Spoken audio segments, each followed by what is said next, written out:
Hey, how you doing? I'm Adam Post. This is the Adam Post Speaks channel. It's great to see you. I love to see you every day. Go ahead and make sure that you tell me in the comments below how your day is going. My day is going awesome. I love to see the comments. I always love to respond. Also, while you're down there, be sure to subscribe. Click the bell for notifications. Today, we're talking about Star Wars. Kathleen Kennedy, who's running Star Wars film division, is saying that there's no source material for her to make Star Wars movies, that everything's kind of always up in the air. Seems kind of impossible, seems kind of ridiculous, especially for something they paid $4 billion for over at Disney. But let's check out this article, see what it's all about. This is coming from We Got This Covered. We Got This Covered has a lot of different rumors and things like that, but they just clipped this from an interview that she recently had with Rolling Stone, where she said this incredible thing. Lucasfilm says Star Wars movies are hard to make due to lack of source material. Almost ridiculous, because they've been making Star Wars movies and books and cartoons and comics, since the 1970s, and they've never stopped. There's always more material.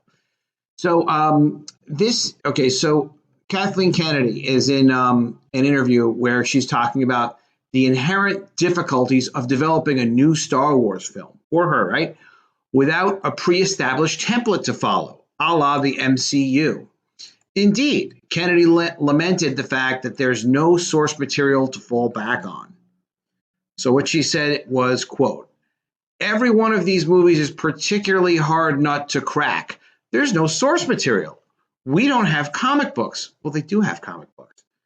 Maybe she hasn't seen them. They even have 3D comic books that was published by Blackthorn in the 1980s. They're really rare, and all new stories. But I don't know that you want to make comics, films based off the Blackthorn comics, the 3D comics, but there's a lot of comics. We don't have 800-page novels. You do have novels. There's a lot of Star Wars novels.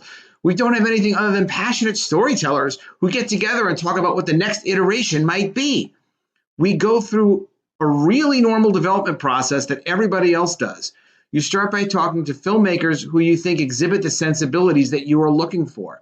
Well, yeah, but Star Wars, if you don't know what Star Wars means, if there are no constraints and things established with the brand of Star Wars, then whatever you do is not going to be faithful to what people think the brand represents. It doesn't matter if you can subvert expectations in a story, and you can tell a different kind of story than you want to tell. A different story, even for a character, or a different theme that's not typical of a brand. Maybe a love story or an action story within the context of a brand. But those of us who've made comic book stories before really understand, look, it's not as simple as you just telling one character's story. You're telling a character's story in context with that character's archetype, which means their fundamental values of who that character identifies with from a larger story perspective. But the story does not necessarily always match the story arc, and the story's theme doesn't always necessarily match the character. It does get a little bit complicated because there are at least two different things going on. But with something that's branded, you have to always be loyal to a brand. Otherwise, people are confused and you have no direction developmentally. As it says in the article, it's certainly an interesting comment from the Lucasfilm boss. While it's likely that Kathleen Kennedy was referring only to the mainline Star Wars films, which have told their own stories since as far back as 1977, the studio president seems to ignore the Legends brand, which comprises of a select handful of Star Wars material released after April 2014. Anything that existed before that date, be it a novel or a comic, falls under the expanded universe and is no longer considered canon. But she's not considering anything canon. Nothing. Even the films they made, she's not considering canon. Nevertheless, there's no shortage of licensed stories from which to draw inspiration, though Kennedy made no mention of them in her interview. Quote, "It's been an evolving process with lots of people and lots of opinions, and then you try to shape something into what it eventually becomes. So I feel really fortunate that I've worked with so many great people that have been absolutely committed, J.J. Abrams being one of them. He's a huge fan, incredibly passionate about Star Wars, and has been from the moment he and I sat down and started talking about this.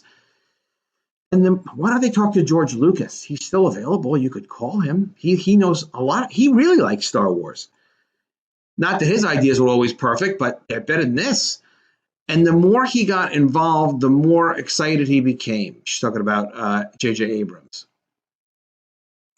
Okay, so you think J.J. Abrams also is not known for total focus and explaining himself in his stories, if you ever saw the Lost series. Not everything there makes sense. It's a lot of dead-end tunnels that you're led down just for a dramatic effect, which is a problem for stories.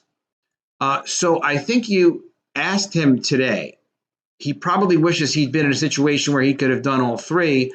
But as I had said, these are huge projects. So she knows that he doesn't like the Rian Johnson garbage. So it's very difficult unless there's 3 or 4 years in between. It's not really physically possible. So the Rise of Skywalker comes out December 20th. It will obviously it'll probably do some kind of business.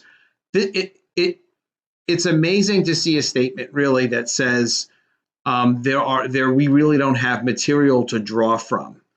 And all I can think of what she means is that she doesn't like Star Wars. She doesn't like anything that came before.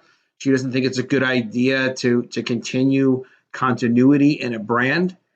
But then whatever she might think Star Wars is, it's an opportunity for her to put in her political ideas. I don't know. I don't know what she thinks Star Wars really is. It would have been great if they had asked her in an interview, like, well, if Star Wars doesn't stand on the history of what made Star Wars, then exactly what do you think Star Wars is or should be? The fact that she can't answer that question, I would hate to have to report to the CEO of Disney and be able to say, like, look, I have no idea what Star Wars is. It's whatever we decide to make it into from movie to movie.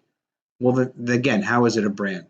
Tell me if you think you understand what she means, because it seems like I don't really understand it because it's just so far off the planet. I have no idea what it is. Go ahead and put your ideas in the comments below if you think you know what the heck she's talking about. By all means, let me know what you think Star Wars continuity should be drawn from. What should the movies be about? Put in the comments. And again, when you're down there, make sure you subscribe.